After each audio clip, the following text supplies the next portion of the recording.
Good morning everyone. आज हम chapter number 1 Indian economic development का अपना फर्दर टॉपिक स्टार्ट कर रहे हैं। Basically it is about industrial sector की condition at the eve of independence. Independence के टाइम पे इंडिया का इंडस्ट्रियल सेक्टर कैसा था और उसमें क्या क्या चेंजेस आए एंड ओवर द डेवलपमेंट क्या क्या चीज़ें डेवलप हुई, वो सारी बातें करते हैं। राइट, तो starting with industrial sector. All दो एग्रीकल्चर सेक्टर की हमने बात कर ली, अब हम स्टार्ट कर रहे हैं इंडस्ट्रियल सेक्टर से। Although agriculture has dominated in the Indian economy, जो हमने पढ़ लिया already. As we have discussed 66.67% of the population was engaged in the agriculture, right? During the pre-British period, but some industries producing certain special products enjoyed worldwide reputation in India, was particularly well known for the handicraft industry.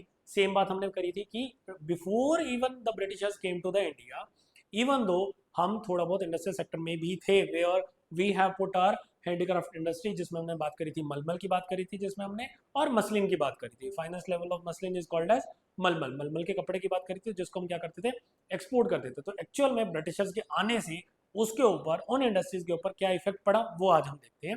Right, though like agriculture India could not develop a sound industrial base also, that means industry agriculture में भी हम बहुत ज्यादा development नहीं कर पाए। Same is the reason industries के अंदर भी हमने बहुत ज्यादा एज सच डेवलपमेंट नहीं करी। राइट, तो सबसे पहले as soon as the Britishers came to India, वो लेके आए क्या, डी इंडस्ट्रियलाइजेशन। अब बात करते हैं डी इंडस्ट्रियलाइजेशन। इंडस्ट्री सेटअप करना is the process of industrialisation.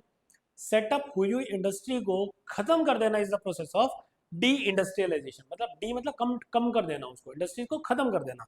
तो डिक्लाइन ऑफ हैंडीक्राफ्ट इंडस्ट्री किसने करी थी, ब्रिटिशर्स ने करी थी। तो यहाँ पे बोलते हैं British government systematically destroyed Indian handicraft industry and no modern industry base was allowed to come to the up. The primary motto obviously, Britishers ने किस रीजन की वजह से एक्चुअल में इंडस्ट्रीज को डी इंडस्ट्रियलाइजेशन करा, तो पहली चीज to get the raw material from India. Basically अगर हम बात करें इंडिया और यूके की बात करते हैं, that is the Great Britain, Britain की बात करते हैं।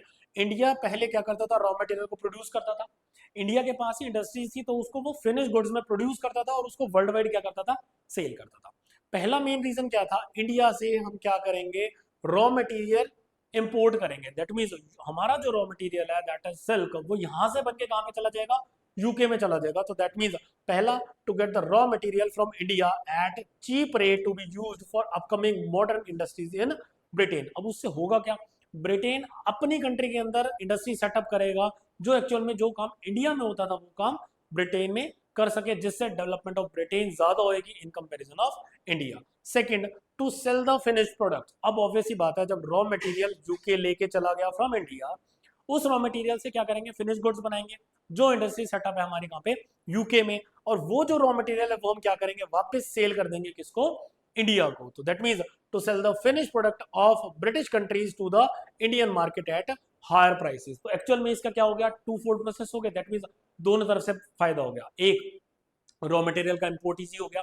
दूसरा, फिनिश गुड को सेल करने के लिए हमें एक्स्ट्रा मार्केट मिलेगी, दैट इज इंडिया। तो इससे एक्चुअल में जो डेवलपमेंट होगी, एम्प्लॉयमेंट मिलेगी, वो किसको मिलेगी, यूके को मिलेगी, जो पहले किसको मिलती थी, इंडिया को मिलती थी। राइट, तो the two fold policy of the British rule was enforced to ensure the maximum advantage to their home country. Basically जो भी पॉलिसीज लेके आए वो क्या था, उनकी होम कंट्री को बेनिफिट देने के लिए था। It was never for India. Right, that is the reason deindustrialisation करनी पड़ी ब्रिटिशर्स को। राइट, दो फॉर दैट ऑल्सो ये क्या लेके आए, डिस्क्रिमिनेटरी टैरिफ पॉलिसी। टैरिफ क्या होता है, टैरिफ बेसिकली बात करता है किसकी, टैक्सेस की। Tariff is all about the taxes. Discriminatory होता है मतलब भेदभाव करना।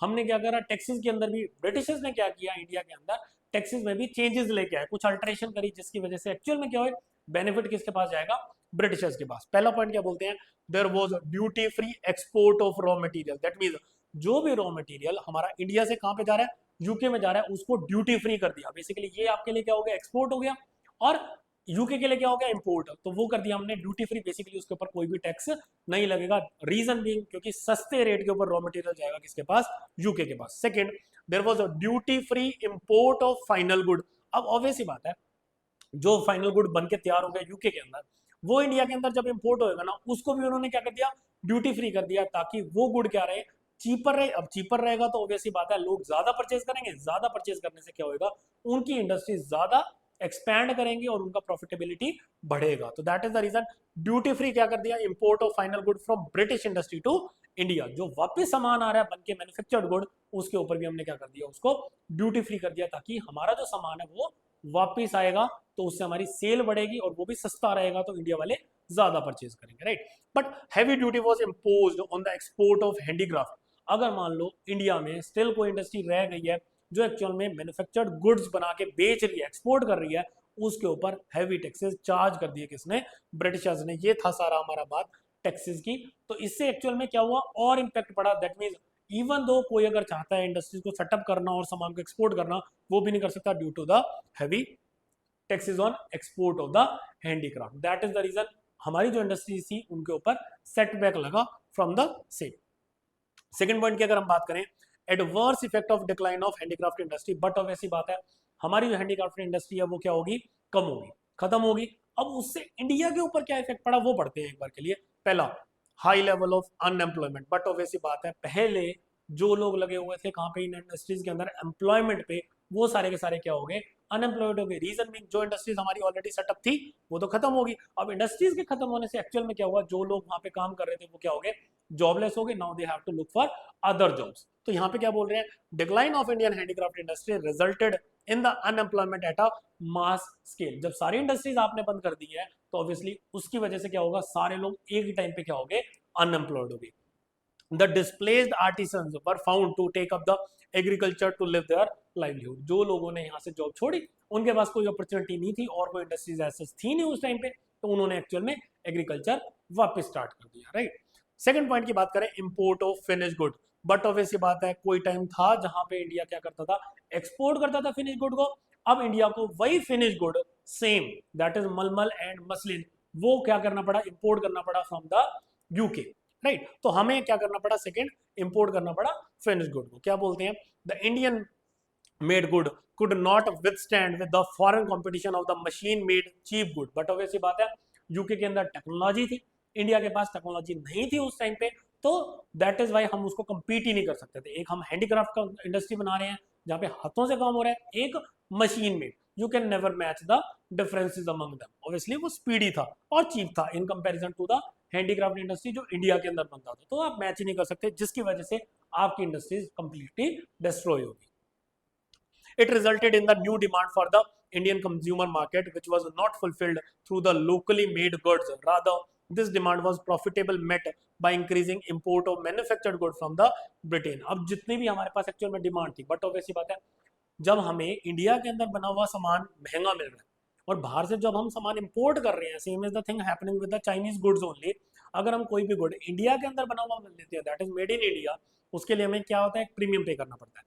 रादर सेम चीज अगर हम चाइना से इंपोर्ट कर रहे हैं तो उसके ऊपर हमें क्या मिलता है, वो सस्ता मिल जाता है। तो that is the thing, same thing happened with India at that time also. हमें ब्रिटेन से बना हुआ गुड क्या मिल रहा था, सस्ता मिल रहा था। जो हमारे यहाँ पे गुड बन रहा था वो क्या था, महंगा था। दैट इज द रीजन हमें इंपोर्ट ज्यादा करना पड़ा to fulfill the demand of Indian consumer, right. Third point की बात करते हैं, lack of capital goods industry. Basically जो हमारे पास टेक्नोलॉजी थी वो क्या थी, बिल्कुल भी नहीं थी। टेक्नोलॉजी के लिए पैसे भी नहीं थे और टेक्नोलॉजी भी नहीं थी। तो कैपिटल गुड इंडस्ट्री बेसिकली बात करती है किसकी, मशीनरीज की, tools, machinery, plant and machinery जो हम पढ़ते हैं, उसके लिए हमारे पास में क्या था, कोई इंफ्रा नहीं था, कोई पैसे नहीं थे, वो हमारे पास थी ही नहीं।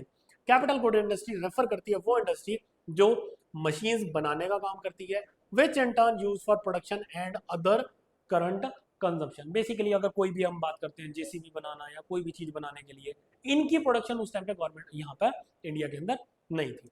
During the British rule, there was hardly any capital good industry to promote the further industrialization in India, क्योंकि हम सारे के सारे क्या थे, एग्रीकल्चर से ही रिलेटेड थे। The British ruler did not pay any attention for their promotion as they always wanted Indians to be dependent on Britain for the supply of capital good and heavy equipment। और that is the reason even आज तक भी हम क्या है, labour intensive country हैं, हम capital intensive country नहीं है। रीजन सिंपल सा है, क्योंकि we have never found any of the reason as such, हमने कभी एक्चुअल में इंडस्ट्रीज के ऊपर ध्यान दिया ही नहीं, राइट। सेकंड, फोर्थ पॉइंट की बात करते हैं, low contribution to the GDP. Gross domestic product क्या होता है, बेसिकली हम नेशनल इनकम की बात करते हैं, इनकम बोलते हैं इसको, कंट्री की इनकम बोलते हैं। तो वहां पे हमारा क्या था, लो कंट्रीब्यूशन था। दैट मींस हमारा जीडीपी भी कोई बहुत ज्यादा ग्रोथ शो नहीं कर रहा था, हमारा बहुत ज्यादा कंट्रीब्यूशन मतलब इंडस्ट्रीज का कंट्रीब्यूशन ज्यादा नहीं था टुवर्ड्स जीडीपी, एग्रीकल्चर का था but obviously the growth rate of new industrial sector and its contribution to GDP, that is GVA, remained very small. Reason being industries ज्यादा थी ही नहीं, तो उससे जो बनने वाला प्रोड्यूस था उसका शेयर जीडीपी में ज्यादा कैसे हो सकता था, तो वो तो बट ऑब्वियसली बात है होगा ही। लास्ट पॉइंट की बात करते हैं, limited role of public sector. Public sector की बात कर रहे हैं तो यहाँ पे हम बात कर रहे हैं किसकी, गवर्नमेंट की, गवर्नमेंट सेक्टर की बात करते हैं। गवर्नमेंट सेक्टर का भी क्या था, लिमिटेड रोल था, बहुत ज्यादा पैसा इन्वेस्ट गवर्नमेंट ने भी उस टाइम पे नहीं करा for the development of the industries, क्या बोलते हैं, due to the lack of public investment, मतलब पैसा गिवन बाय द गवर्नमेंट वो भी बहुत कम था। India could not develop a sound industrial base under the colonial rule, the public sector remained confined only to the railways. हमारा अगर पैसा था पब्लिक का, या फिर गवर्नमेंट की बात करें, गवर्नमेंट का पैसा कहाँ पे लगा हुआ था, तो वो था किसके अंदर, रेलवे में, पावर जनरेशन में, कम्युनिकेशन में, पोर्ट में and some other department undertaking, whereas जो एक्चुअल में नीड थी हमें इंडस्ट्रीज की, वहां पे हमारे पास में ज्यादा पैसा नहीं लगाया गया by the government, by the public sector, right. तो इसको कंक्लूड करते हैं, तो हमने 5 पॉइंट पढ़े आज, दैट इज पहला डी इंडस्ट्रियलाइजेशन, जहाँ पे हमारी इंडस्ट्रीज को खत्म कर दिया गया by the Britishers. Second, adverse effect, उसका फिर इफेक्ट क्या हुआ ऑन द इंडियन, दो इफेक्ट हुए थे, राइट। सेकंड, थर्ड की बात करते हैं, lack of capital good industry, हमारे पास में कैपिटल गुड की इंडस्ट्री ही नहीं थी। थर्ड, हमारा लो कंट्रीब्यूशन था टुवर्ड्स द जीडीपी। और लास्ट पॉइंट हमने क्या पढ़ा, पब्लिक सेक्टर का भी रोल क्या था, बहुत अनलिमिटेड। तो ये हमारा पॉइंट यहाँ पे इंडस्ट्रियल सेक्टर कवर हो गया, राइट। नेक्स्ट हम बात करते हैं किसकी, फॉरेन ट्रेड की। अब हम बात कर रहे हैं फॉरेन ट्रेड। अब उस टाइम पे eight the eve of independence हमारे फॉरेन ट्रेड की क्या सिचुएशन थी वो हम देखते हैं एक बार के लिए।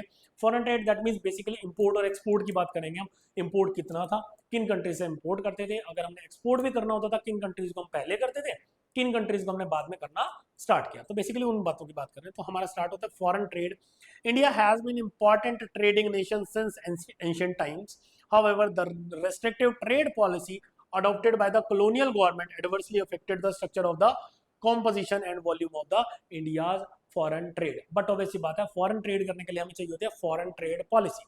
अब फॉरेन ट्रेड पॉलिसी कौन बनाएगा, ऑब्वियसली बात है ब्रिटिशर्स के आने से पहले हम बनाते थे, दैट इज गवर्नमेंट बनाती थी।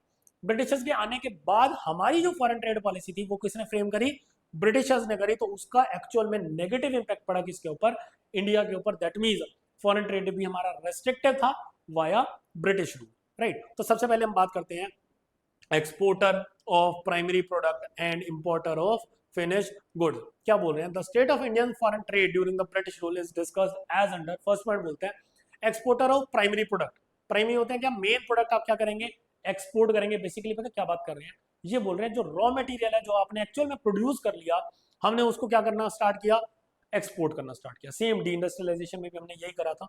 सेकंड, जो हमने सामान उससे मैन्युफैक्चर करा एक्चुअल में जो बाहर ने करा, जैसे यूके ने करा, जो भी सामान बनाया वो हम क्या करना स्टार्ट करके इंपोर्टर। तो दैट मीन्स जब हम किसी टाइम पे सामान मैन्युफैक्चर्ड सामान एक्सपोर्ट करते थे, आज हम दूसरों से क्या कर रहे हैं, इंपोर्ट कर रहे हैं। And whenever we are importing such type of good, हमारा बहुत सारा फॉरेन एक्सचेंज रिजर्व क्या होता है, कम होता है, क्योंकि हमें उसकी पेमेंट करनी पड़ती है। और प्रॉफिट हमारा जो एक्चुअल में हम कमा रहे थे वो प्रॉफिट हमारा कहाँ जा रहा है, बाहर जा रहा है, रेस्ट ऑफ द वर्ल्ड में जा रहा है, राइट। तो यही बोल रहे हैं, India became an exporter of the primary product. Primary product तो हम क्या कर रहे हैं, बेच रहे हैं, वेयर है such as raw silk, cotton, wool, sugar, indigo, jute, जितना भी रॉ मटेरियल है वो हम सारा क्या कर रहे हैं, एक्सपोर्ट करना हमने स्टार्ट कर दिया। वेयर एज जो भी फिनिश गुड है, दैट इज कॉटन, सिल्क और वुलन क्लोथ्स जो इनसे बने हुए हैं, उनको हमने क्या करना स्टार्ट कर दिया, इंपोर्ट्स करना स्टार्ट कर दिया, even with the technology that is machinery and other facilities. इन सारों को हमने क्या किया, इंपोर्ट करना स्टार्ट कर दिया, जिससे एक्चुअल में क्या हुआ, आउटफ्लो ऑफ कैश होना स्टार्ट हो गया, राइट। और रॉ मटेरियल के बदले में आपको कभी भी कोई बंदा इतने पैसे नहीं देगा, राइट।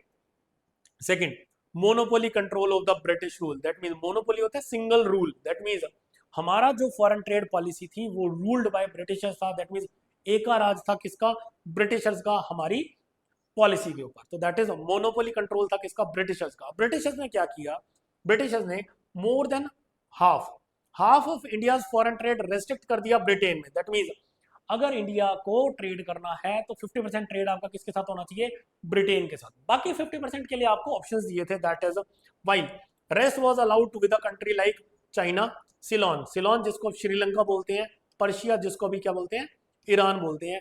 3 कंट्रीज के साथ 50% रेस्ट्रिक्ट कर दिया और ओनली ब्रिटेन के साथ हमारा 50% रेस्ट्रिक्ट कर दिया। दैट मीन्स 100% जो हम इम्पोर्ट एक्सपोर्ट कर रहे हैं वो हमारा ट्रेड बेसिकली 4 कंट्री के साथ होना चाहिए। 50% तो रेस्ट्रिक्ट कर दिया ब्रिटेन के साथ, तो 50 तो ब्रिटेन ले गया, रेस्ट 50 आप कर सकते हो चाइना, सिलोन और पर्शिया के साथ, बस। तो 100% हमारा ट्रेड यहाँ पे खत्म हो गया।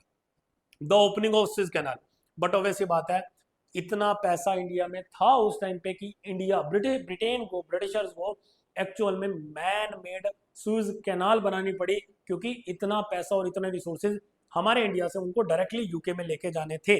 तो स्विस कैनाल बनाई कब? 1869 में। ईयर इज इंपॉर्टेंट, याद रखना।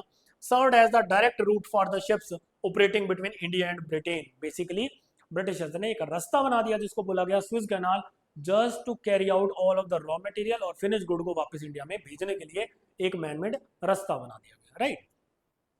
थर्ड पॉइंट बोल रहे हैं क्या? Drain of Indian wealth during the British rule. बहुत सारा इंडिया का पैसा एक्चुअल में रेस्ट ऑफ द वर्ल्ड में चला गया, या बोल सकते हैं ब्रिटेन में चला गया during the rule of the Britishers. पढ़ते हैं एक बार। Under the British rule India became an exporter of the primary products. हम एक्चुअल में एक्सपोर्ट कर रहे थे क्या चीज? Primary goods, right. And import कर रहे थे हम क्या? Finish good.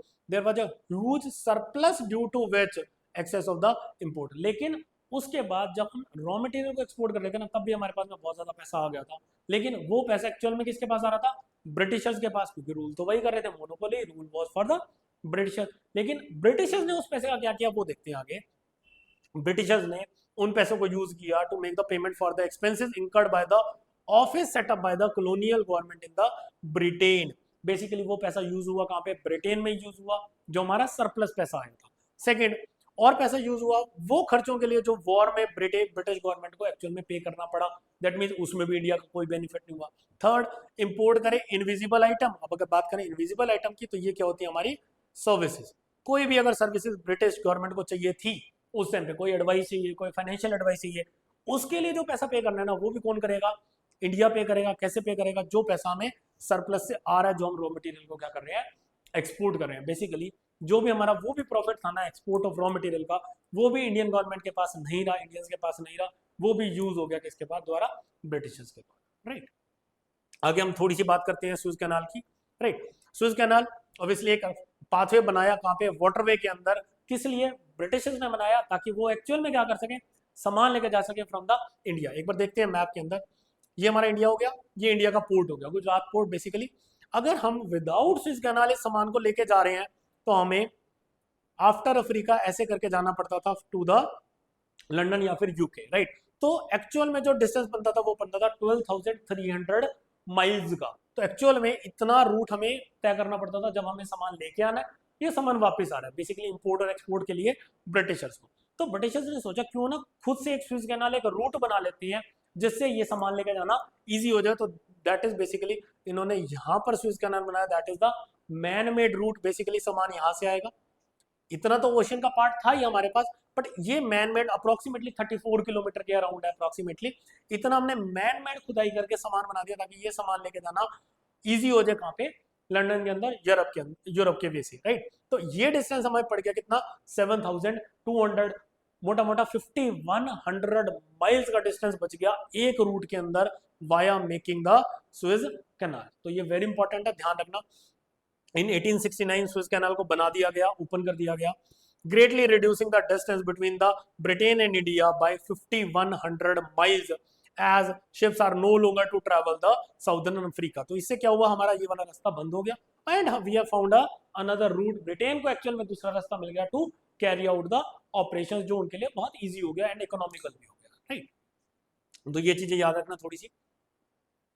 फिर हम बात करते हैं डेमोग्राफिक कंडीशन की। उस टाइम पे डेमोग्राफी की बात करें, बेसिकली हम बात कर रहे हैं पॉपुलेशन की। पॉपुलेशन की कंडीशन क्या थी at the time of British rule, जिसको हम बोलते हैं क्या? Demographic condition. तो पहली चीज, demographic condition of the British rule exhibited all the feature of stagnant and backward economy. क्या बोला गया? कि इंडिया की इकोनॉमी एक तो स्टेगनेंट थी। स्टेगनेंट का मतलब क्या था? रुकावट थी, बेसिकली ग्रोथ ना होना इज स्टेगनेंट। एंड इकोनॉमी क्या थी? बैकवर्ड। बैकवर्ड होता है पिछड़ा हुआ। इंडिया की इकोनॉमी बहुत पिछड़ी हुई थी। That means if you compare with the rest of the world, यहाँ पे डेवलपमेंट ना के बराबर थी। तो पढ़ते हैं फर्स्ट ऑफिशियल सेंसस। पहला ऑफिशियल सेंसस, सेंसस होता है क्या? जनगणना। जनगणना मतलब पॉपुलेशन काउंट को बोलते हैं हम क्या? सेंसस। इवन अभी भी हो रही है, राइट। फर्स्ट ऑफिशियल सेंसस कब हुआ, तो इसका ईयर याद करना हमारा 1881 के अंदर हमारी फर्स्ट ऑफिशियल सेंसस हुई। पहली बार जनगणना इंडिया के अंदर कब हुई, 1881 में, और उसके बाद हर 10 ईयर्स के अंदर होती रहती है, राइट। इस बार नहीं हुई थी, राइट, अब हो रही है। Though suffering from the certain limitation, the census revealed the unwillingness of the India's population growth. From 1881 onward, census operation was carried out after every 10 year. हर 10 साल के अंदर हम क्या करते हैं, सेंसस स्टार्ट करते हैं, राइट। फिर इसके बाद एक ईयर आता है, ईयर ऑफ 1921, वेरी इंपॉर्टेंट, जिसको बोला गया year of great divide. Divide का मतलब क्या था, बाइफरकेट करना। दैट मीन्स 1921 को बोल दिया ईयर ऑफ बाइफरकेशन, तो इसका मतलब इससे पहले कुछ और चलता था, इसके बाद कुछ और चलता है, बीच के ईयर को बोल दिया इन्होंने ईयर ऑफ ग्रेट डिवाइड, जिसने एक्चुअल में बाइफरकेशन कर दी कि इसमें दो में। अब पढ़ना पड़ेगा पहले क्या था और बाद में क्या था। तो year of great divide before 1921, इस ग्रेट डिवाइड से पहले क्या चलता था वो कंडीशन पढ़ रहे हैं। उसमें इसको बोला गया first stage of demographic transition. तो फर्स्ट फेज अगर ये है तो ऑब्वियसली बात है, सेकंड फेज कब हो गया, 1921 के बाद वाला फेज, राइट। फर्स्ट स्टेज के अंदर हुआ क्या, एक्चुअल में बाइफरकेशन हुआ क्यों, उसका आंसर यहाँ पे है। During the first phase of demographic transition, birth rate और डेथ रेट क्या था, बहुत हाई था। तो ऑब्वियसली पेपर में क्वेश्चन आ सकता है, इसको ईयर ऑफ ग्रेट डिवाइड क्यों बोला गया, क्योंकि इसने एक्चुअल में दो ट्रांजिशन करे, फर्स्ट फेज ऑफ ट्रांजिशन और second phase of transition. First year of transition कब, फर्स्ट फेज कब था, 1921 से पहले। सेकंड फेज कब था, 1921 के बाद। फर्स्ट फेज के अंदर पहली चीज याद रखनी है, बर्थ रेट और हाई रेट, डेथ रेट क्या था आपका, बहुत ज्यादा था। ज्यादा लोग पैदा होते थे, ज्यादा लोग मर जाते थे। बेसिकली इकोनॉमी के अंदर बहुत ज्यादा पॉपुलेशन नहीं थी। अगर पॉपुलेशन ज्यादा पैदा हो रहे हैं, लोग ज्यादा एक्सपायर हो रहे हैं, मर रहे हैं, डेथ हो रही है, तो वैसी बात है पैरिटी बनी रहेगी, तो ग्रोथ नहीं है पॉपुलेशन की। वेयर एज अगर हम बात करें बाद में, दैट इज सेकंड फेज के अंदर, सेकंड फेज में क्या हुआ आपका, डेथ रेट क्या हो गया, डिक्लाइन हो गया। अब ऑब्वियसली बात है, बर्थ रेट आपका बढ़ रहा है, डेथ रेट आपका कम हो गया, तो ऑब्वियसली पॉपुलेशन क्या होगी, बढ़ गई। Since that time onward India ने कभी भी पॉपुलेशन क्राइसिस नहीं देखा। बेसिकली हमारी पॉपुलेशन उस टाइम के बाद से हमेशा ग्रोथ पे बढ़ ही रही है। इवन अब तो देखो हम फर्स्ट वर्ल्ड कंट्री बन गए, बेसिकली फर्स्ट कंट्री बन गया जिसकी सबसे ज्यादा पॉपुलेशन है। हमने सुपरसीड कर दिया किसको, चाइना को। अभी डेटा रिलीज हो जाएगा तो we will get to know, right. तो सेकंड फेज ऑफ ट्रांजिशन में क्या हुआ, बिगेन हुआ 1921 के बाद। 1921 के बाद इंडिया की पॉपुलेशन कभी भी डिक्लाइन नहीं हुई and recorded a consistent rise. Direct हमारा क्या हुआ, पॉपुलेशन बढ़ी है इससे, ड्यू टू द रीजन 1921 को हमने क्या बोला, year of great divide. Important है, थोड़ा सा ध्यान रखना, राइट। फिर इसके बाद थोड़ी सी डेमोग्राफिक कंडीशन की बात करते हैं। तो ऑब्वियसली बात है, अभी हमने पॉइंट कर लिया, हाई बर्थ रेट था, हाई डेथ रेट था। अगर हम बर्थ रेट की बात करें तो वो था कितना हमारा, 48। डेथ रेट उस टाइम पे कितना था, 40 पर 1000। तो ये डेटा याद करना, 48 लोग ऑलमोस्ट अप्रोक्सीमेटली पैदा होते थे, 40 एक्सपायर हो जाते, तो बचे कितने, 8 एक लोग ही बचते थे ऑन एन एवरेज, राइट। तो that was also one of the reason कि स्टेगनेंट इकोनॉमी थी, ज्यादा पॉपुलेशन उस टाइम पे नहीं बढ़ती थी। एक्सट्रीमली लो लिटरेसी रेट, जो लिटरेसी रेट बेसिकली जब एक बंदे को एक लैंग्वेज पढ़नी लिखनी आती हो, पढ़नी लिखनी बोलनी आती हो, दैट इज द रीजन हम उसको बोलते हैं क्या, लिटरेट पर्सन। तो वहां पे पढ़े लिखे लोग बेसिकली कितने थे, जो एटलीस्ट एक लैंग्वेज को बोल लिख पढ़ पाते थे। तो वो देखते हैं एक बार के लिए, लिटरेसी रेट क्या होता है, total number of people who are literate expressed in the percentage of total population. Total population में से कितने लोग पढ़े लिखे हैं उसको हम बोलते हैं क्या, लिटरेसी रेट। अब लिटरेसी रेट की बात करते हैं तो ओवरऑल लिटरेसी रेट आपका 16% से भी कम था। That mean out of every 100 people only 16%, max of 16% ही लोग कितने थे, जो लोग लिटरेट थे, पढ़े लिखे थे। सेकंड बात करते हैं, अगर हम बात करें फीमेल की, तो फीमेल लिटरेसी काउंट वहां पे कितना था, अबाउट 7%। तो हर 100 में से only 7 of the females were good enough, जो लिटरेट थी, जो एक्चुअल में पढ़ा लिखा जानती थी, पढ़ लिख सकती थी, राइट। तो that was also one of the reason. Third point बोल रहे हैं, पुअर हेल्थ फैसिलिटीज। उस टाइम पे हेल्थ फैसिलिटीज भी बहुत पुअर थी, बट ऑब्वियसली बात है, पैसा ना होना, टेक्नोलॉजी ना होना, तो उस चीज का इफेक्ट पड़ता है आपकी किसके ऊपर, हेल्थ फैसिलिटीज के ऊपर। तो क्या बोल रहे हैं, हेल्थ फैसिलिटीज वर हाईली इनएडिक्वेट, बहुत ज्यादा हॉस्पिटल्स नहीं थे, बहुत ज्यादा टेक्नोलॉजी नहीं थी, बहुत ज्यादा मशीनरी नहीं थी, इक्विपमेंट नहीं थे। तो that was also one of the reason. Fourth point की बात करते हैं, high infant mortality rate. Infant मतलब बच्चा, मोर्टिलिटी मतलब मर जाना, दैट मीन्स एक्सपायर हो जाना, रेट दैट मीन्स बच्चा 0 से 1 ईयर की एज के अंदर जितने बच्चे एक्सपायर हो रहे हैं उनको हम काउंट करते हैं किससे, इन्फेंट मोर्टिलिटी रेट से, जो निकालते हैं हम 100 लाइव बर्थ पर ईयर पे, राइट। हर साल ये डेटा चेंज होता रहता है, रिवाइज होता है बेसिकली। तो इन्फेंट मोर्टिलिटी रेट भी क्या था हमारा, हाई था। बेसिकली बच्चा 0 से 1 की एज अटेन करने तक ही बच्चे एक्सपायर हो जाते थे, तो that was also one of the reason. अब क्यों था, ऑब्वियसली बात है, इसके बहुत सारे रीजन है। The infant mortality rate was quite alarming, about 218 पर 1000। दैट मीन्स हर 1000 बच्चे जो पैदा हो रहे हैं उसमें से 218 बच्चे तो यूं ही एक्सपायर हो जाते थे before the age of 1 year, 0 to 1 year, right. in the contrast of infant mortality rate at that is 33 per 1000 in 2017। 2017 में ये कम हो गया कितना, 33, और पहले कितना था ये 218। तो देख लो हर कितना मुश्किल था। 32 per 1000 in 2018 and 27 approximately in 2022। तो बेसिकली अब की अगर बात करो अप्रोक्सीमेटली 27, और पहले की अगर बात करो 218 बच्चे एक्चुअल में एक्सपायर हो जाते थे before attaining the age of 1 year, right. अगला low life expectancy. Life expectancy का मतलब क्या होता है, that means it is an average जो एक्सपेक्टेड लाइफ है कि एक एडल्ट, एक पर्सन ऑन एन एवरेज कितने साल जी सकता है इन अ कंट्री, उसको हम बोलते हैं क्या, life expectancy, right. Life expectancy refers to the average number of years for which people are expected to live. कितने साल जो कोई बंदा जिएगा उसको हम एक्सपेक्ट करते हैं, मेजर करते हैं लाइफ एक्सपेक्टेंसी से। उस टाइम पे लाइफ एक्सपेक्टेंसी कितनी थी, 32 years. That means on an average एक बंदा 32, कुछ बंदे 32 से ज्यादा, कुछ 32 से पहले ही एक्सपायर हो जाते, on an average it was 32। Whereas अभी की अगर बात करो तो प्रेजेंट में कितना है, 69 ईयर्स ऑफ एज तक लोग जिंदा रहते हैं। लास्ट पॉइंट की अगर बात करें, वाइड स्प्रेड पॉवर्टी, उस टाइम पे पॉवर्टी बहुत थी, दैट इज द रीजन हमें हमारी इंडियन इकोनॉमी को क्या बोला गया, बैकवर्ड इकोनॉमी।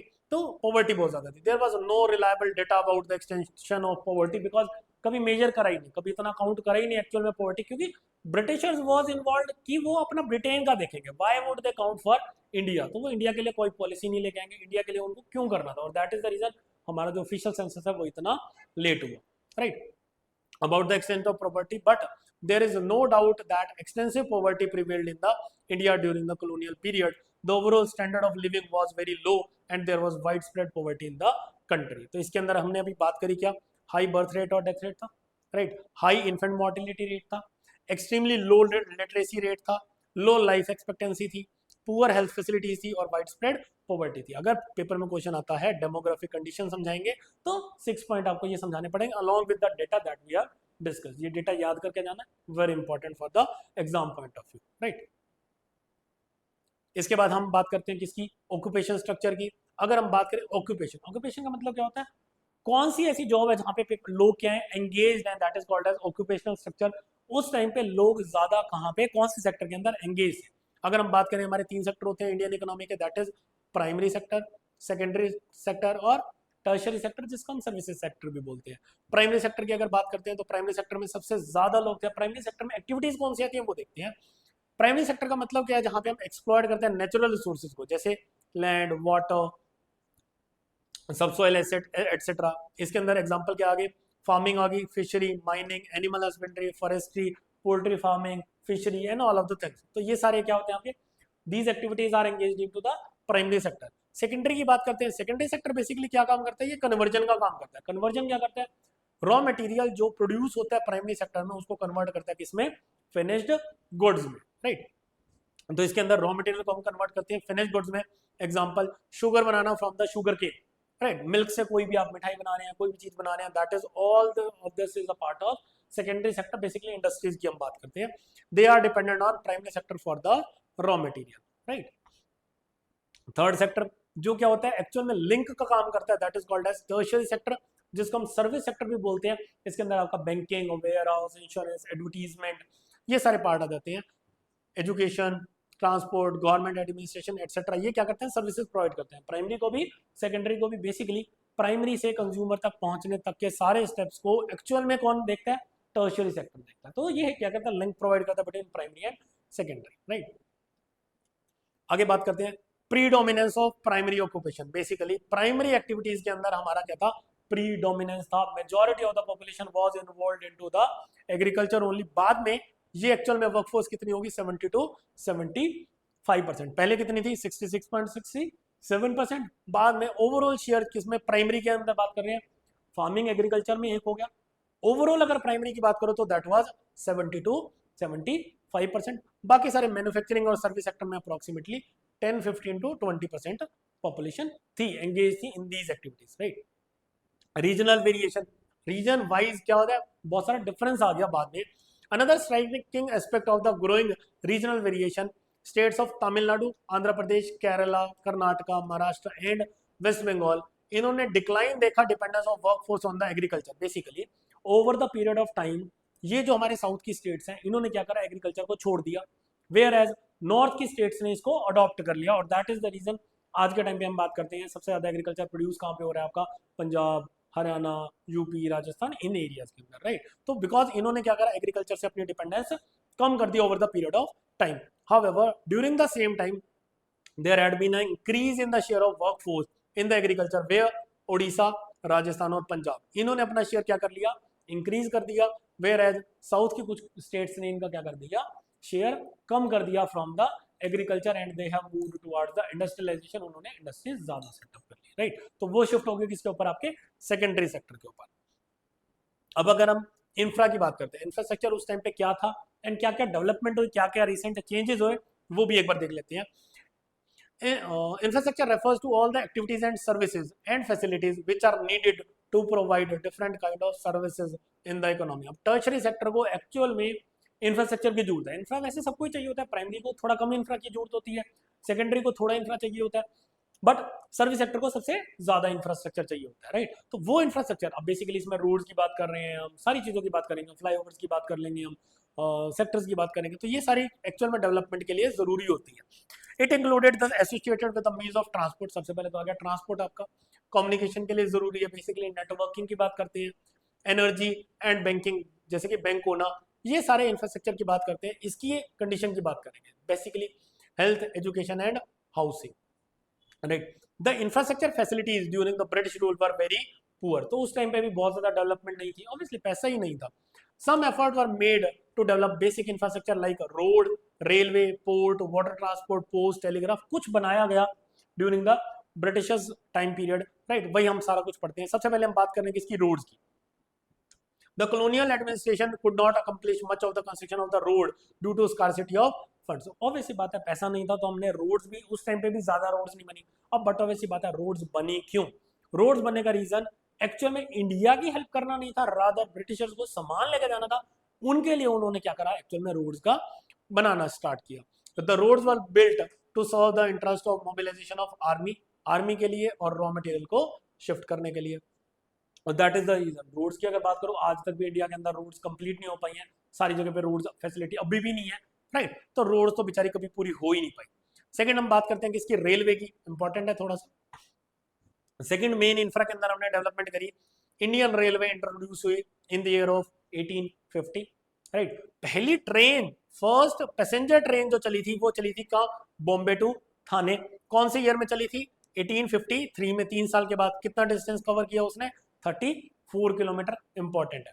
अब रेलवे ने एक्चुअल में क्या करा, हमें लोगों को बहुत ज्यादा लंबा डिस्टेंस ट्रेवल करना सिखाया, लोगों को ईज बनाया ट्रेवल करने के लिए बहुत ज्यादा। It broke the geographical and cultural barrier for the national integration, basically अलग अलग स्टेट्स इससे जुड़ पाए हैं रेलवे से, राइट। बस इतना याद रखना।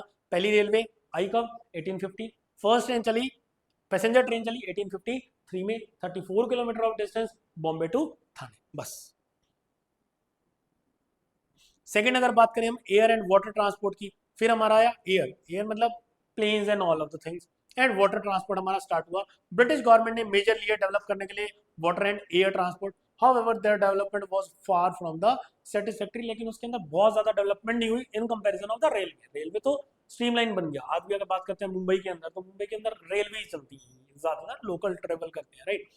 Inland waterway prove to be uneconomical, uneconomical मतलब बहुत ज्यादा पैसा लगता है। आज भी अगर हम बात करते हैं, अगर हमें फ्लाइट की टिकट चाहिए, they are far more expensive and not everyone can afford it, right. तो दैट इज द रीजन इन्होंने सोचा, canal was built at a huge cost but failed to compete with the railway and finally canal had to be abandoned. तो canal system हमारा क्या हो गया, बंद हो गया। बेसिकली हमारा जो वाटरवेज है उसको हमने बंद कर दिया, वो ज्यादा इकोनॉमिकल नहीं होता इन कंपैरिजन ऑफ द रेलवे। थोड़ी सी चीजें याद करना, JRD टाटा पायनियर है इंडियन एविएशन इंडस्ट्री में in the year of 1932, year याद करना वेरी इंपॉर्टेंट। अगर हम बात करते हैं अब कम्युनिकेशन, कम्युनिकेशन के अंदर भी ब्रिटिशर्स ने बहुत सारी चीजें करी। Very first of the thing, post and telegraph, post मतलब बेसिकली चिट्ठियां, एंड टेलीग्राफ भेजना एक दूसरे को, जो इलेक्ट्रिक पोस्ट भी होता है अगर आपने देखा हो तो, राइट। पोस्टल लेके आए कौन? ब्रिटिशर्स। तो very important, were the most popular means of the communication. कब लेके आए? इंडियन फर्स्ट पोस्टल स्टैम्प कब आई थी? 1852 में। It was in circular shape. ये एक फोटो सी दिखा रखी है, तो यू कैन सी, याद करना है 1852 में इंडिया की फर्स्ट पोस्ट मैन्युफैक्चर हुई, बनी। The introduction of the expensive system of the electric telegraph in India serve the purpose of maintaining law and order. तो लॉ एंड ऑर्डर को रिप्रेजेंट करने के लिए या इजी ट्रांसपोर्ट करने के लिए, इजी कम्युनिकेशन करने के लिए हम क्या लेके आए? Post and telegraph. The postal service, despite of serving the useful public purpose, remained all through inadequate. Right? तो बहुत ज्यादा आज के टाइम पे obviously हम यूज नहीं करते because we have cell phone and all, but उस टाइम पे it was literally the technology, right? फिर इसके बाद अगर हम बात करें reasons for infra development, ये सारी चीजें डेवलप तो हुई, बट उसके पीछे ब्रिटिशर्स का मेन रीजन क्या था वो भी एक बार पढ़ लेते हैं। पहला, रोड्स वर बिल्ट, अभी हमने पढ़ा भी वैसे।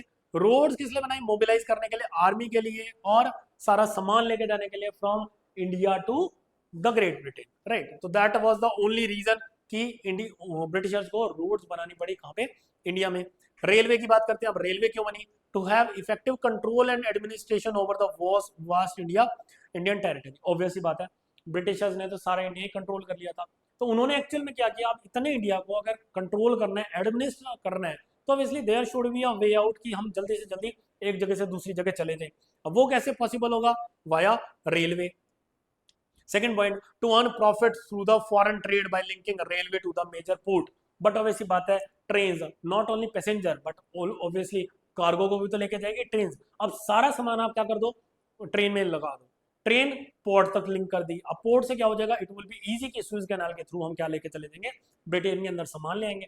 और वहां से अगर कोई फिनिश गुड बना हुआ आ रहा है, तो वो भी तो एक्चुअल में इजी एक्सेस नहीं हो गया? फटाफट उसको डिस्ट्रीब्यूशन वुड बी इजी कि वो थ्रू आउट द इंडिया वो क्या हो जाएगा? Distribute. To make profitable investment of the British funds in India. तो इससे क्या होगा? उनको और ज्यादा प्रॉफिट होगा। That is the reason actual में रेलवे, रोड एंड कम्युनिकेशन को स्टार्ट किया गया, राइट। तो कंक्लूड कर रहे हैं इस चैप्टर को। By the time of India won it's independence in 1947, लगभग 200 साल राज, हम बोलते हैं precisely 190 years of rule, the British colonial rule was already showing all the aspect of Indian economy. कुछ पॉइंट हमने पढ़े थे। The constant per capita income over the long period of time. Per capita income की अगर हम growth की बात करें, दैट वाज 0.5%। जीडीपी की अगर हम बात करते हैं तो वो 2% था, right. Increasing dependence on agriculture, obviously बात हमने पढ़ा कि एग्रीकल्चर के ऊपर मोर और लेस सारा डिपेंडेंट था। जमींदारी सिस्टम हमने पढ़ लिया, जिसको हमने बोला permanent settlement system, land tenure system, land settlement system, बहुत सारे नाम पढ़े थे हमने, ये भी हमने कर लिया फर्स्ट वीडियो में। ट्रेडिशनल मेथड ऑफ कल्टीवेशन था, ट्रैक्टर नहीं थे, HYB सीड्स नहीं थे हमारे पास, कैनाल फैसिलिटी नहीं थी, फ्लड कंट्रोल मेजर नहीं थे, हाई फ्रीक्वेंसी ऑफ फेमाइज आते थे, that was also the reason. Destruction of Indian handicraft, deindustrialisation जो हमने पढ़ा, इनएडिक्वेट इंडस्ट्रियलाइजेशन, बहुत ज्यादा इंडस्ट्रियलाइजेशन भी नहीं हुई बाय द ब्रिटिश गवर्नमेंट। तो हमने यहाँ पे हमारा क्या करा है? एक्चुअल में चैप्टर नंबर 1 हमारा कंक्लूड हो गया, राइट। तो इसके बाद लास्ट टॉपिक रह गया हमारा positive contribution of the British rule. अब ऑब्वियसली बात है, बहुत सारी चीजें पढ़ी, ब्रिटिशर्स ने अच्छा किया, बुरा किया, कुछ कंक्लूड करते हैं कि ब्रिटिशर्स ने एक्चुअल में अच्छा भी कुछ किया। तो वो अच्छा क्या था? डायरेक्टली और इनडायरेक्टली भी हो सकता है, बट हमें कुछ फायदा हो गया। पहला, growth in agriculture sector. Obviously बात है, ब्रिटिशर्स के आने के बाद हमारा एग्रीकल्चर सेक्टर क्या हुआ है? ग्रो हुआ है। पहले बहुत ज्यादा लो था, that was the backward economy बोलते थे और स्टैग्नेंट इकोनॉमी थी, लेकिन बाद में एक्चुअल में इन्होंने हमें सिखाया कि how to produce more. Better means of transport मिले हमें, दैट इज रेलवे तो आया ही हमारा कब? ब्रिटिश के रूल के टाइम पे। चेक ऑन फेमाइन, फेमाइन को चेक करना, फूड सप्लाई को ट्रांसपोर्ट करना, ये भी किसके थ्रू हुआ? ड्रॉट को कंट्रोल करना ब्रिटिशर्स के थ्रू हुआ। Shift to monetary system, basically पैसे का एक्सचेंज। पहले कैसे चलता था हमारा? बार्टर सिस्टम ऑफ एक्सचेंज ज्यादा चलता था। पैसे के सिस्टम से एक्चुअल में काम करना किसने सिखाया हमें? ब्रिटिशर्स ने सिखाया। Last, effective administrative setup, basically administration करना, रूल करना, दूसरों से काम करवाना, किसने सिखाया हमें? ब्रिटिशर्स ने सिखाया, right. State of Indian economy on the eve of independence, colonial economy थी, 200 साल ब्रिटिशर्स ने राज किया, ये हम फर्स्ट स्लाइड में पढ़े थे, राइट। ब्रिटिशर्स ने रूल ने एक्चुअल में ड्रेन कर दी हमारी ह्यूज वेल्थ ऑफ इंडिया, ये पॉइंट याद करना बस। They encourage the commercialisation of Indian agriculture, basically हमने अपने लिए तो एग्रीकल्चर आउटपुट प्रोड्यूस किया, लेकिन हमने उसको सेल भी किया, हमने सरप्लस प्रोड्यूस करके उसको एक्सपोर्ट करना भी सिखाया, किसने? ब्रिटिशर्स ने। The impact of British rule colony was deep in India even at the time of independence. Second point आता है इसमें सेमी फ्यूडल इकोनॉमी। तो क्या था, सेमी मतलब हाफ होता है, बेसिकली दो सिस्टम के ऊपर बेस था। अब इसके अंदर क्या कहा, सेमी फ्यूडल इकोनॉमी। पेपर में डायरेक्ट क्वेश्चन भी आ सकता है, क्या था एक्सप्लेन करेंगे। तो semi feudal economy, feudal system क्या होता है, वेयर आपके पास कोई लैंड है, आप उसको कल्टीवेट नहीं कर सकते, दैट इज फ्री, या आपको उसको यूटिलाइज नहीं करना आ रहा, आप उसको क्या कर रहे हो, on the basis of rent दे रहे हो, किसको, टीनेंट को। बेसिकली आपने अपनी लैंड का पोर्शन किसको कर दिया, किसी यूजर को प्रोवाइड कर दिया in the form of land, या फिर शेयर क्रॉपिंग, वो भी हम पढ़ के आते हैं, शेयर क्रॉपिंग के बेस पे भी कर दिया, या तो आप क्या कर रहे हो, बहुत ज्यादा रेट चार्ज कर रहे हो उससे। तो ये सारी चीजें क्या आ गई थी हमारी सेमी फ्यूडल सिस्टम के अंदर। फिर आया introduction of capitalist system. Capitalist system basically private sector का रोल बढ़ा देना is the capitalist system, where government अपना रोल क्या कर रही है, कम कर रही है, पब्लिक सेक्टर अपना रोल कम करेगा, प्राइवेट प्लेयर अपना रोल ज्यादा करेगा। बेसिकली प्राइवेट को एंट्री दे दी कि वो क्या कर सकते हैं, बिजनेस वगैरह स्टार्टअप कर सकते हैं। तो ये भी सिखाया किसने, इंट्रोडक्शन ऑफ कैपिटलिस्ट सिस्टम कौन लेके आया, ये ब्रिटिशर्स लेके आए। They establish the modern industries led to the creation of two classes, एक कैपिटलिस्ट बन गए, एक लेबर बन गए। बेसिकली प्राइवेट प्लेयर जो रूल कर रहे हैं वो कैपिटलिस्ट बन गए, जो उनके अंडर काम कर रहे हैं उनको क्या बना दिया, लेबर क्लास बना दिया, राइट। स्टेगनेंट इकोनॉमी हम पढ़े at the time of independence, actual में इकोनॉमी में बहुत ज्यादा ग्रोथ नहीं थी, स्टेगनेंट थी, पर कैपिटा इनकम 0.5% और जीडीपी हमारा क्या था, लेस देन 2%। दो, बैकवर्ड इकोनॉमी क्यों बोला गया इंडिया को, तो वो देखेंगे, लो लेवल ऑफ प्रोडक्टिविटी थी, पर कैपिटा इनकम बहुत ज्यादा नहीं था, traditional income of agriculture use करते थे, हाई डेथ रेट और बर्थ रेट था कब, 1921 से पहले, और मास इलिटरेसी थी। बेसिकली लिटरेसी रेट की बात करते हैं तो वो हम पढ़ के आए थे 16% ओवरऑल ही था, 16% लोग ही एक्चुअल में क्या थे, एडुकेटेड थे उस टाइम, राइट। फिर आया डिप्लेटेड और डेप्रिशिएटेड इकोनॉमी। इंडिया को डिप्लेटेड या फिर डेप्रिशिएटेड, डेप्रिशिएटेड मतलब खत्म हुई हुई इकोनॉमी भी बोला गया, डेप्रिशिएटेड मतलब ऑब्वियस ही बात है, बहुत सारे रिसोर्सेज जब हमारे यहाँ से चले गए तो हमारी इकोनॉमी क्या होगी, उससे डेप्रिशिएट होगी, कम होगी। अब उससे देखना एक बार के लिए, depleted economy refers to economy where no arrangement have been made to replace physical assets. Basically जो हमारा सामान खत्म हो गया उसके बदले में आपने कुछ रिप्लेस ही नहीं किया, कोई नई चीज आई ही नहीं, तो उसको क्या बोला हमने, depleted economy, depreciated due to excessive use, आपने बहुत ज्यादा यूज किया, ऑब्वियसली बात है, जितनी हमारी वेल्थ थी वो सारी ब्रिटेन में चली गई, इन रिटर्न हमने एक्चुअल में कुछ ज्यादा ग्रो नहीं किया, और इन रिटर्न हमें कोई एक्चुअल में फेवर नहीं मिला फ्रॉम द ब्रिटिश गवर्नमेंट। तो बोलते हैं during the second world war Indian industries had to work beyond their capacities to increase the demand of plant, machinery, equipment etcetera for the war. Even India का कोई भी stake नहीं था in the world war 2, but Britishers का बहुत ज्यादा stake था। Britishers ने इंडिया को यूज किया to manufacture all of the goods and services here in India, ताकि वो क्या कर सके, उस चीज को यूज कर सके इन the world war, right. The British rule did not make any arrangement to replace the depreciated physical asset.